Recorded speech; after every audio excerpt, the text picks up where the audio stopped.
नमस्कार साथियों, कैसे हो आप सभी। उम्मीद करता हूँ आप सभी काफ़ी अच्छे होंगे, मस्त होंगे। तो साथियों, जैसा कि पिछली क्लास में हमने चैप्टर 1 से लेकर 6 तक 2 अंकीय प्रश्न का हल कर लिया था हिंदी का। ठीक है, इस क्लास में साथियों हम 7 से लेकर चैप्टर 13 तक हल करेंगे गद्य खंड का। और एक जो वीडियो आएगा उस वीडियो में साथियों हम एक ही क्लास में काव्य खंड के 2 अंकीय प्रश्नों का हल कर देंगे, याद कर देंगे एक ही क्लास में। ठीक है, आज क्लास में अंत तक बने रहिएगा और वीडियो को सभी मित्रों में जरूर शेयर कीजिएगा। देखिएगा 49 नंबर प्रश्न की चोर और मन किसे कहा कहते हैं। देखिए, चोर और मन क्या साथी दोनों एक प्रकार का ताल है। ठीक है, चोर कैसा ताल है तो चोर साथी उथले ताल है होते हैं ये, और वही मन क्या होते हैं गहरे। ठीक है, चोर और मन क्या साथी दोनों ताल है। चोर कैसे ताल होते हैं तो चोर जो होते हैं साथी वो उथले ताल होते हैं, और जो मन होते हैं वो गहरे ताल होते हैं। चोर में साथियों, चोर में जाड़ा और गर्मियों में पानी कम होता है।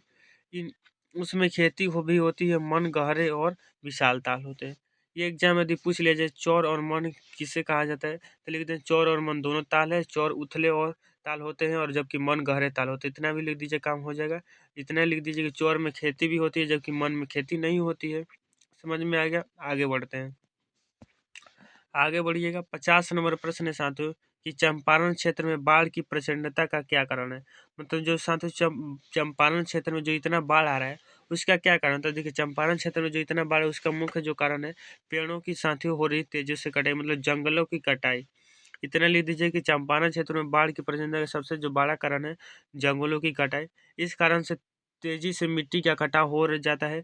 पेड़ पौधे जड़े जो पेड़ पौधे की जो जड़ होती है साथियों मिट्टी की कटाव को रोकती है। ठीक है, तो साथियों पेड़ पौधे का जो जड़ होता है वो मिट्टी को बांध कर रखता है, और साथियों मिट्टी जब बांध कर रखी भी नहीं करेगा तो यानी पेड़ जब कट जाएगा यानी साथियों चंपारण में साथियों में क्या बाढ़ ज़्यादा आएगा। ठीक है, बाढ़ ज़्यादा आएगा। ठीक है, आगे बढ़िएगा। आगे साथियों यहाँ पर देखिएगा, और इसके बारे में क्या लिखा गया है। इसके बारे में लिखा गया है साथियों कि कट जाने के कारण बंध टूट जाता है और बाढ़ का प्रकोप क्या हो जाता है साथियों, बाढ़ का प्रकोप बना रहता है। ठीक है, अब देखिए साथियों 51 नंबर प्रश्न। प्रश्न है कि गोरों ने नीलों को किसानों पर क्या अत्याचार किया। तो जो गोर लोग थे साथियों, जो गोर बोले तो अंग्रेज, अंग्रेज जो होते साथियों जो किसानों पर क्या बहुत मारते थे, पीटते थे, उनसे साथियों नील की खेती करवाते थे, उनसे साथियों कम पैसा भी देते थे, उनका नील ले भी लेते थे। और उनको साथियों यदि किसान जो होते हैं गोरों का विरोध करते थे तो उन्हें मारते थे, पीट कर जेल में डाल देते थे। ठीक है, इतना आपको लिख देना है। देखिएगा कि जो साथियों गोरे नील है किसानों के साथ पशुवत व्यवहार, पशुवत मतलब जैसे जानवर को साथ मारा पीटा जाता है उससे आप किसी प्रकार का मोह नहीं करते, उसी प्रकार जो किसान हो किसानों पर गोर ऐसे ही करते थे। गोर मतलब अंग्रेज। किसानों द्वारा तनिक भी विरोध करने पर उन्हें घर को जला दिया जाता था। मतलब किसान जो थे वो अगर अंग्रेजों का विरोध करते थे कि नहीं आप गलत कर रहे हैं तो किसानों का जो घर था उन्हें क्या कर दिया जाता था, जला दिया जाता था। जिसके मार्ग से अंग्रेज जाते थे उस मार्ग से पशु ले जाना मना था। मतलब मान के चलिए अंग्रेज जो साथ इस रास्ता से जा रहा है, ठीक है, इस रास्ता से अपने जानवर को मतलब आप किसान है तो आप अपने जानवर को, बैल को, जो भैंस है उनको नहीं ले जा सकते थे। उनसे बेगार का काम लिया जाता था, उन्हें नजराने के रूप में भी देना पड़ता था। विरोध करने पर जेल में साथों बंद कर दिया जाता है। ठीक है, विरोध करने पर उन्हें क्या कर दिया जाता था, जेल में बंद कर दिया जाता था, उन्हें बंद कर दिया जाता और मारा पीटा जाता था। ये साथियों जो गोरे लोग थे किसानों पर क्या करते थे, अत्याचार करते थे। आगे बढ़िएगा साथियों। आगे 52 नंबर प्रश्न की पंडुकी कौन थे। तो देखिए पंडुकी जी क्या एक शिक्षक थे जो भितिहारवा में साधु आश्रम में यह पंडित जी ने, गांधी जी ने 3 आश्रम बनाया हुआ था। ठीक है, एक भितिहारवा में साधु जो आश्रम था वहाँ पर शिक्षक के रूप में पुंडकी जी जो काफी निर्भीक और सदाचारी थे। ठीक है, निर्भीक और सदाचारी थे इन्हों। इनके बारे में लिख दीजिए साथियों कि पुंडकी जी चंपारण के भितिहारवा आश्रम के शिक्षक थे। वे गांधी जी के सच्चे अनुयायी थे। गांधी जी ने उन्हें बेलगांव में साथ 1917 में बुलवाया था, यहाँ पर बुलवाया होगा। ठीक है, बुलवाया था। वे बड़े ज्ञानी, निर्भीक और सदाचारी थे। ठीक है, वो बड़े ज्ञानी और निर्भीक और सदाचारी थे। याद रखिए निर्भीक जी क्या थे साथियों, चंपारण के भितिहारवा जो आश्रम था उस आश्रम में क्या थे, ये एक शिक्षक के रूप में तैनात थे और ये ज्ञानी, निर्भीक और सदाचारी थे। आगे बढ़ते हैं। आगे 53 नंबर प्रश्न है कि सादा नीरा किसे कहा गया है। तो जो साथियों गंडक नदी उसी को सादा नीरा कहा गया है। तो सादा नीरा गंडक नदी को कहा गया है। आगे बढ़ते हैं। आगे साथियों 54 नंबर प्रश्न, धांगड़ शब्द का क्या अभिप्राय? अभिप्राय कहिए चाहे अर्थ कहते हैं। देखिए धांगड़ शब्द का जो अर्थ होता है साथियों भाड़े का मजदूर, ठीक है। इन्हें साथियों 18वीं शताब्दी में चंपारण लाया गया था, ठीक है। ये प्रश्न पूछा जाता है कि धांगड़ शब्द का अर्थ क्या होता है, तो भाड़े का मजदूर। इन्हें कब चंपारण क्षेत्र में लाया गया था, तो 18वीं शताब्दी में। इन्हें किस लिए लाया गया था, तो नील की खेती करने के लिए, ठीक है। इन्हें कहाँ से लाया गया था, जैसे कि छोटा नागपुर छोटा नागरपुर के आदिवासी से क्षेत्र से लाया गया था इन्हें साथियों। ये ओराव, मुंडा, लोहार आदिवासी जाति से मेल खाते थे। ये चंपारण में नील की खेती के सहयोग करते थे। इन्हें गुलामों का जीवन जीना पड़ता था। ये अपनी जाति के लोगों से ओराव भाषा में, जबकि जो अपने मान चलिए आप हमारे जाति के, चाहे आप इन जो धांगड़ जो होते हैं तो अपने जाति ले ओराव भाषा में बोलते थे। लेकिन जो अन्य जो व्यक्ति हैं, मतलब जो चंपारण के व्यक्ति, उनके साथ भोजपुरिया भाषा में ये क्या करते थे, बोलते थे, ठीक है। समझ में आ गया। धांगड़ शब्द का क्या अर्थ होता है? धांगड़ शब्द का अर्थ होता है भाड़े का मजदूर, जो 18वीं शताब्दी में चंपारण क्षेत्र में लाए गए थे नील की खेती करने के लिए। ये जो होते ओराव, मुंडा, लोहार आदिवासियों की जाति से मेल खाते थे। यह अपने जाति के लोगों से क्या ओराव भाषा में, जबकि अन्य जाति के लोगों से ये भोजपुरिया भाषा में बात करते थे। लिख दीजिएगा, यदि एग्जाम में आ जाए तो आपके ये बिल्कुल लिख देंगे। भाषा में बात करते, जबकि दूसरे लोगों से भोजपुरिया मेदेशी में बोलते थे, कि मेदेशी में भोजपुरिया कहिए चाहे मेदेशी, दोनों में ये बात कर लेते थे। आगे बढ़ते हैं। 55 नंबर प्रश्न है कि विष्णु मानक को लड़ाई में क्यों भेजी? तो जो विष्णु थी साथियों, विष्णु का एक बेटी थी जिसका नाम मुन्नी था। उस मुन्नी को विवाह कराने के लिए, यानी जो मानक की बहन थी, मुन्नी को विवाह करने के लिए साथियों, विवाह कराने के लिए पैसा चाहिए। और पैसा कहाँ से आएगा, तो साथियों मानक जो पैसे के लिए ही क्या लड़ाई करने वो चल गया था बर्मा, याद रखिएगा।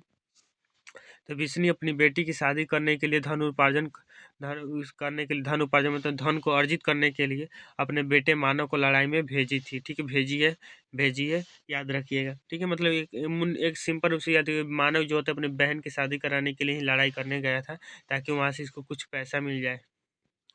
देखिएगा आगे प्रश्न। आगे देखिएगा 56 नंबर प्रश्न है कि विष्णु कौन है? तो देखिए विष्णु क्या है साथियों, तो विष्णु किस चैप्टर में पढ़ेंगे, तो कहिए सिपाही की माँ।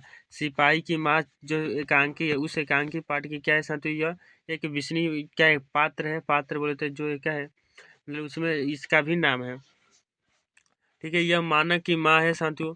और इसका एक और जो लड़की है जिसका नाम है क्या, मुन्नी। यह मुन्नी के भी क्या है, माँ है, ठीक है। यह गांव की एक महिला की तरह दिखाई पड़ती है, गांव की क्या है, महिला है साथियों।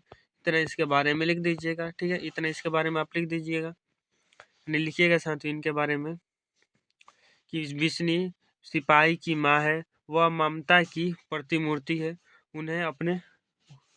उसने अपने क्रूर पुत्र की सरलता नजर आती है। वो अपने पुत्र के समान सबों को मानती है। क्यों मानती है साथियों सबों को? जिस प्रकार देखिए सिपाही जो था साथियों, मानव को जब मारने आया था, तो जब वह सिपाही से कहती थी कि तुम मेरे बेटे को मत मारो, तो वह सिपाही बोला कि यदि मैं तुम्हारे बेटे को नहीं मारूंगा तो बेटा तुम्हें को मार देगा, ठीक है। ऐसा देखने को मिलता है। वह अपनी बेटी की विष्णु ममतामयी माँ है, ठीक है। इतना बारे में उसके बारे में लिखना चाहते थे लिख दीजिए, नहीं तो जो हमने बताया वह लिख दीजिए, ठीक है। अब आगे बढ़िएगा। आगे बढ़ते हैं। 57 नंबर प्रश्न है कि मानक और सिपाही एक दूसरे को क्यों मारना चाहते हैं? देखिए सिपाही जो होते हैं साथ, जो मान के चलिए एक देश का सिपाही दूसरे देश का सिपाही से क्या होता है, दुश्मन होते हैं एक दूसरे के। तो सिपाही जो होते हैं एक दूसरे के दुश्मन होते हैं। अगर जो मानक था उस सिपाही को नहीं मारेगा तो सिपाही उस मानव को मार देगा, यानी साथ ही दोनों अपनी जान की रक्षा करने के लिए एक दूसरे को मारना चाहते थे। इतना लिख दीजिएगा। यानी मानव और सिपाही दोनों एक युद्ध की गोली चलाते चलाते बर्बर हो चुके थे, ठीक है। मानव जानता था कि यदि वह सिपाही को नहीं मारेगा तो सिपाही उसे मार देगा। इसी तरह सिपाही भी समझता था कि इसी कारण दोनों एक दूसरे को मार देना चाहता है, ठीक है। मतलब यदि हम उसको नहीं मारेंगे तो वो हमको मार दे, इससे बढ़िया उसको हम ही मार दें। इस तरह यह सोच रख के, ये शांति सोचावट रख के एक दूसरे को मारना चाहते थे। इस प्रकार अपनी सुरक्षा के लिए दोनों एक दूसरे को क्या करना चाहते थे, साथ मारना चाहते थे। दोनों एक दूसरे को मार देना चाहते थे। देखिएगा 58 नंबर प्रश्न है, प्रगीत क्या होता है? देखिए प्रगीत क्या होता है साथियों, ध्यान से समझिएगा, ठीक है। यदि आपके एग्जाम में प्रश्न ये पूछा जाए तो आपको लिखना होगा, यदि नहीं आता है तो नहीं लिखना होगा, ठीक है।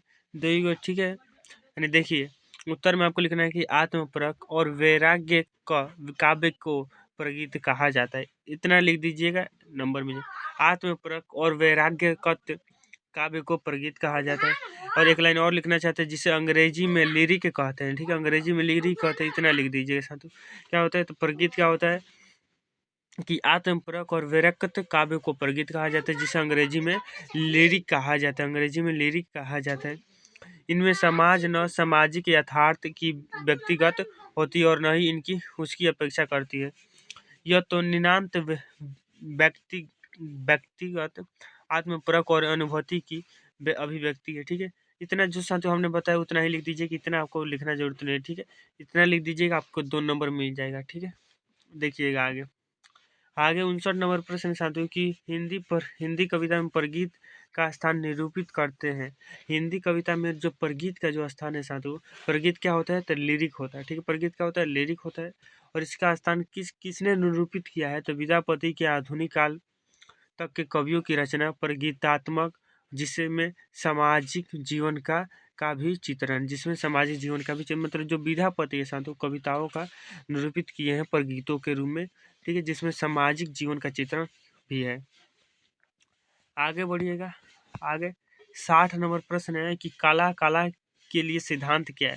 मतलब काला काला के लिए सिद्धांत क्या दिया गया है, तो विश्व स्तर पर साहित्य क्षेत्र में काला काला के लिए एक काला जीवन के लिए सिद्धांत का चलन है, ठीक है। मतलब विश्व स्तर पर काला काला के लिए एक सिद्धांत दिया गया है। इसमें कला को सिर्फ मनोरंजनात्मक रूप से प्रस्तुत किया जाता है, ठीक है।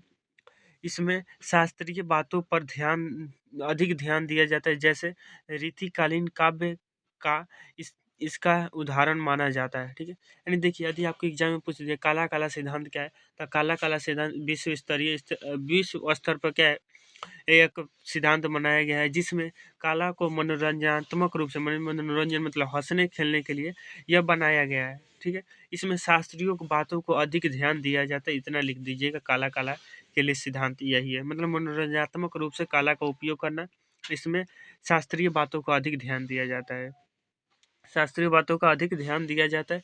बढ़ते हैं अगले प्रश्न पर। अगला शांति प्रश्न बढ़िएगा, यहाँ पर है। अगला प्रश्न है 61 नंबर प्रश्न साथियों कि हेडमास्टर कलीराम ने ओम प्रकाश वाल्मीकि को क्या आदेश दिया। तो जो हेडमास्टर जो कलीराम था साथियों, या किस चैप्टर से, तो जूठन चैप्टर, ठीक है। हेडमास्टर जो कलीराम था क्या दिया कि तुम जाकर झाड़ू लगाओ बरामदे, मतलब जो मैदान है उसमें झाड़ू लगाओ। 2-3 दिन से झाड़ू लगवाया था। किसके, शीशम के जो साथियों, शीशम की जो डाली होती है उस डाली को तुम काटो, उस डाली को से झाड़ू बनाओ, झाड़ू लगाओ। हेडमास्टर को यह हेडमास्टर ने यह ओम प्रकाश वाल्मीकि को कहा। तो उत्तर में लिख देना है कि हेडमास्टर कलीराम ने ओम प्रकाश वाल्मीकि को शीशम की पेड़ की टहनी तोड़कर तोड़कर लाने लाने और उसकी झाड़ू बनाकर स्कूल के कमरे बरामदे खूब खूब खूब बढ़िया से साफ करने का आदेश दिया। साथ ही सामने के मैदान को भी साफ करने का कहा, ठीक है। इतना साथियों इतना लिख दीजिए कि हेडमास्टर ने ओम प्रकाश वाल्मीकि को शीशम के झाड़ू तोड़कर बरामदे को साफ करने के लिए कहा, कमरे को साफ करने, मैदान को साफ करने के लिए कहा, ठीक है। आगे बढ़ते हैं। 62 नंबर प्रश्न है साथियों, 62 नंबर प्रश्न की क्या जूठन शीर्षक सार्थक देगा। कोई भी शीर्षक ऐसा, शीर्षक बोलते हैं टाइटल। अब मानिए चलो कोई फिल्म होता है, तो जो फिल्म का नाम होता है साथियों, जैसे पुष्पा 2 फिल्म का नाम है, तो उस फिल्म में साथियों पुष्पा के बारे में बताएगा, ठीक है। मतलब उसी प्रकार साथियों जो साथियों जो चैप्टर, इसमें साथियों जूठन के बारे में, जूठन के बारे में क्यों इस चैप्टर का जूठन ही नाम रखा गया है, इसके लिए पूछ रहा है। क्योंकि साथियों इसमें आप चैप्टर को हम पढ़े हैं साथियों, इस चैप्टर में जो लेखक है, जो लेखक परिवार है, लेखक की जो जाति है, जो समाज है, इनमें साथियों जूठन खाने को दिया है। इनके परिवार किस प्रकार दुखवती जीवन में साथियों बीता है, इनको साथियों जूठन भी खुद नसीब नहीं होता था, इनके बारे में ऐसा इस चैप्टर में दिया गया है। इसलिए साथियों इस चैप्टर का नाम जूठन बिल्कुल क्या है, सटीक है। तो लिखा है हाँ, जूठन शीर्षक पूर्णतः पूर्णतः सार्थक और सटीक है। यह शीर्षक रचना के मूलों में है और उसी की परिधि में पूरी तरह रचना का फैलाव होता है। लेखक जूठन खाने के दिन को दर्द में ही रचना केंद्रित करना चाहते हैं, ठीक है। समझ गए। 62 नंबर प्रश्न समझ गए। अब देखिएगा 63 नंबर प्रश्न। प्रश्न साथियों, जूठन पाठ के लेखक का नाम क्या है, उनकी विधा क्या है। तो जी जूठन पाठ के लेखक का नाम है साथियों ओम प्रकाश वाल्मीकि। यह क्या है साथियों, तो आत्मकथा है। तो जूठन पाठ के लेखक का नाम क्या है, वाल्मीकि है, ओम प्रकाश वाल्मीकि। ठीक है, यह गद्य की विधा क्या है, आत्मकथा है। आत्मकथा मतलब खुद की जीवन की कथा, यह साथियों रियल घटना पर यह पाठ बनाया गया है। अब 64 नंबर प्रश्न पढ़िएगा कि धरती का क्षण क्या होता है। तो देखिए, जिस समय साथियों जो शब्द होगा और अर्थ दोनों एक साथ क्या अपना हाथ पकड़ लेंगे, तो वह मान चलिए ये शब्द है, ये शब्द है, और ये क्या है, अर्थ है, दोनों क्या कर लेंगे साथियों, दोस्ती कर लेंगे। यानी क्या कर लेंगे, दोनों दोस्ती कर लेंगे, तो इसी क्षण को, इसी समय को क्या धरती का क्षण कहा जाता है, याद रखिए। यानी जिस समय शब्द और अर्थ एक दूसरे का हाथ पकड़ते हैं, वह धरती का क्षण होते हैं। ठीक है, वह धरती का क्षण होते हैं। आगे बढ़िएगा, आगे बढ़िएगा साथियों। 65 नंबर प्रश्न है कि लेखक के अनुसार सुरक्षा कहाँ है। तो देखिए, लेखक के अनुसार जो सुरक्षा है साथियों, मुख्य रूप से जो यह किस चैप्टर से है, तो साथियों जो हंसते हुए मेरा अकेलापन, जिसने क्या है साथियों, एक डायरी है जिसे मलया जी ने लिखा है। तो लेखक डायरी में सिर्फ नाम के लिए नहीं लिखता है। मतलब जो साथियों जो चैप्टर हम पढ़े हैं, हंसते हुए मेरा अकेलापन, क्या एक डायरी है। इसमें केवल नाम के लिए नहीं लिखा, बल्कि बल्कि उसने अपने कर्म की साक्षी बनाना चाहता है। देखिए, कर्म के बोले तो जो उन्होंने जीवन में कर्म किया है, जो अच्छा बुरा काम किया, तो उसको साक्षी, मतलब क्या हमने अच्छा काम किया, क्या बुरा काम किया, लोग उससे क्या सीख सकते हैं, उसके बारे में यह क्या बताना चाहते हैं अपने डायरी के साथ।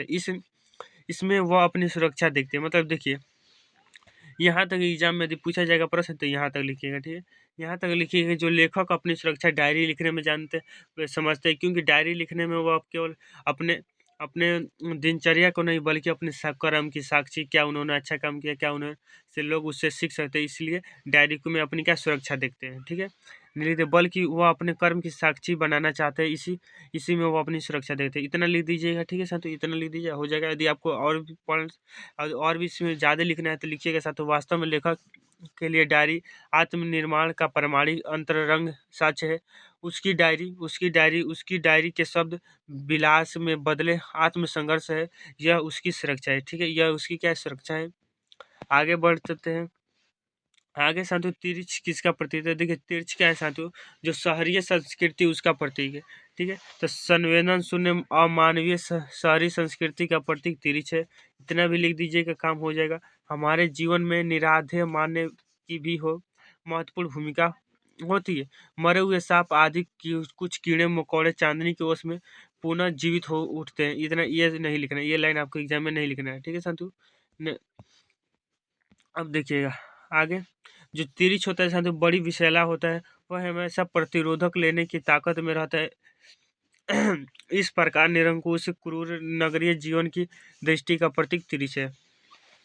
ठीक है, समझ गए। मतलब इतना लिख दीजिए। पहला जो हमने बताया कि यह अमानवीय संस्कृति शहरी संस्कृति का प्रतीक है। उसके बाद इस प्रकार निरंकुश क्रूर नगरीय नगरीय जीवन दृष्टि का एक प्रतीक तिरछ है। यह बहुत विषैला होता है। ठीक है, अब देखिएगा 67 नंबर प्रश्न है साथियों कि शिक्षा का अर्थ कि और क्या है। तो देखिए, शिक्षा का अर्थ होता है यही नहीं कि पढ़ा लिखा नौकरी ला। शिक्षा का अर्थ है जो साथियों कि आपको आपको शिक्षित करना, आपको दिमाग को विकास करना, आप किस प्रकार समाज में आगे बढ़ सकते हैं, दूसरों को किस प्रकार आपको मोटिवेट कर सकते, ये साथियों शिक्षा का असली अर्थ है। तो इसका कार्य क्या है, तो ध्यान से समझिए साथियों। शिक्षा का आत्म संस्कार और प्रकाश होते हैं। शिक्षा जो साथियों असली का अर्थ होता है आत्मनिर्भर आत्म संस्कार होता है, खुद में साथियों खुद को डेवलप करना। ठीक है, मनुष्य को पूरी तरह भारहीन स्वतंत्र और आत्मनिर्भर करना ही शिक्षा का मुख्य कार्य। और जो शिक्षा का मुख्य कार्य है साथियों, आत्मनिर्भर बनाना, भारहीन बनाना, स्वतंत्र मतलब अपने को खुद पर बोझ नहीं समझना। ठीक है, और स्वतंत्र। देखिए, शिक्षा क्या अर्थ है, तो शिक्षा का अर्थ है आत्म संस्कार को विकसित करना, और इसका जो कार्य है भारहीन स्वतंत्र और आत्मनिर्भर बनाना। ठीक है, इतना लिख दीजिएगा ये लाइन। यहाँ से यहाँ तक आपको क्या कर देना है, एग्जाम में लिख देना है। ठीक है, यहाँ से लेकर यहाँ तक लिख देना है। यह लोगों में प्रेम सद्भाव करुण दायित्व बोध सृजनात्मक भाव जगाती है। यह व्यक्ति को पूर्णतः निर्भीक बनाते हैं। ठीक है, ये लाइन भी आप लिख दीजिए एग्जाम में। ठीक है, आगे बढ़ते हैं साथियों। आगे 68 नंबर प्रश्न है कि जीवन का 68 नंबर प्रश्न पढ़िएगा साथियों। देखिएगा कि जीवन जीवन क्या है, इसका इसका परिचय लेखक ने किस रूप से दिया था। देखिए जीवन क्या है, तो जीवन क्या है साथियों, आप जन्म लिए, आप बड़े हुए, सयान हुए, शादी विवाह किए, बच्चे पैदा किए, उसके बाद मर जाइए, यही क्या जीवन है? नहीं साथियों, जीवन का जो असली अर्थ है वो क्या है, आप समझिए बात ऐसे। ये सब काम तो पशु पक्षी भी करते हैं, लेकिन जीवन का जो असली मतलब है वो क्या है? तो प्रकृति में फूल फूल फल, पेड़ पौधे, पशु पक्षी, घाटी, आसमान आदि में हमारा क्या है? जीवन है। यह समुदायों या जातियों के पारस्परिक सतत संघर्ष है। इसमें समझना बड़ा गुण है। मतलब देखिए जो हमारे साथ तो समुदाय में जो पक्षी पक्षी, जो पेड़ पौधे और फूल पौधे रहते हैं, ये हमारा क्या आसमान का है, तो हमारा जीवन है। ठीक है, इस समुदाय या जाति का पारस्परिक सतत संघर्ष, मतलब लगातार क्या एक संघर्ष चल रहा है, सभी में संघर्ष चल रहा है। कैसा संघर्ष चल रहा है कि या तो, ठीक है, यह तो मानव की ईर्ष्या, महत्वाकांक्षा, वासना, भय, सफलता, चिंता आदि है। यह केवल कुछ पंछियों की पास करना चाहता है। उद्योग, गुण लेना व विवाह करना, बच्चे पैदा करना करना नहीं, मतलब जीवन का मतलब यही साथ विवाह करना, बच्चे पैदा करना, यह साथ जीवन का मतलब नहीं है। ठीक है, बल्कि बल्कि बल्कि क्या मतलब है साथियों, बल्कि यह ऐसा विशाल साम्राज्य है जहाँ पर मानव कर्म करते हैं और असीम असीम और आघात करते हैं। देखिए शिक्षा का जो असली मतलब है साथियों क्या है, सॉरी, जीवन का जो असली मतलब है क्या? खुद को विकास करना, खुद को आत्मनिर्भर होना, समाज को विकास करना। ठीक है, एक नए नए साम्राज्य का निर्माण करना। समझ गए? आगे देखिएगा साथियों, आगे 69 नंबर प्रश्न के, नूतन विश्व का निर्माण कैसे हो सकता है? नूतन विश्व का निर्माण कैसे किया जा सकता है? तो सत्य की खोज, निर्भीकता, स्वतंत्रता, अर्थात वास्तविक जीवन मूल्य की स्थापना से नूतन विश्व की स्थापना हो सकती है। इतना लिख दीजिए एग्जाम में, ज़्यादा नहीं। सत्य की खोज, निर्भीकता, स्वतंत्र, अर्थात वास्तविक जीवन के मूल्यों की स्थापना से, वास्तविक जीवन के मूल्यों की स्थापना से नूतन विश्व का स्थापना हो सकता है। ठीक है, नूतन विश्व का स्थापना हो सकता है। प्रेम, दया, ममता, भाईचारा आदि की स्थापना वास्तविक शिक्षा के के माध्यम से संभव है। इसी से वापसी वैर वैर या महत्वाकांक्षा समाप्त होती है, फिर नूतन विश्व का निर्माण होगा। ठीक है, फिर ही साथियों नूतन नूतन विश्व का निर्माण कब होगा? सत्य की जब खोज होगा, निर्भीकता होगी, स्वतंत्रता होगी, अर्थात वास्तविक जीवन के मूल्यों का हमारा क्या होगा? स्थापना होगा, तभी सत्य की खोज संभव है। ठीक है, आगे बढ़िएगा। और यह साथियों गद्यखंड का जो लास्ट चैप्टर है 70 नंबर पर, जहाँ भय है वहाँ मेधा नहीं होती है। तो देखिए जहाँ भय मतलब जहाँ डर है साथियों, वो मेधा नहीं होती है। मतलब कहने का अर्थ है साथियों, मेधा के लिए स्वतंत्र होना चाहिए। मेधा के लिए क्या होना चाहिए साथियों? स्वतंत्र होना चाहिए। व्यक्ति भय में व्यक्ति प्रतंत्र होता है, मैंने भय में व्यक्ति क्या होता है? प्रतंत्र होता है। भय भय में मेधा संभव नहीं। मतलब देखिए लिखिएगा साथियों, जहाँ भय और मेधा नहीं, क्योंकि भय जो मेधा वहीं हो सकती है जहाँ स्वतंत्र होगा, जबकि जब व्यक्ति साथियों जब भय में होता है वो प्रतंत्र होता है। इसलिए साथियों जहाँ भय है वहाँ मेधा कभी नहीं होती है। ठीक है, समझ गए?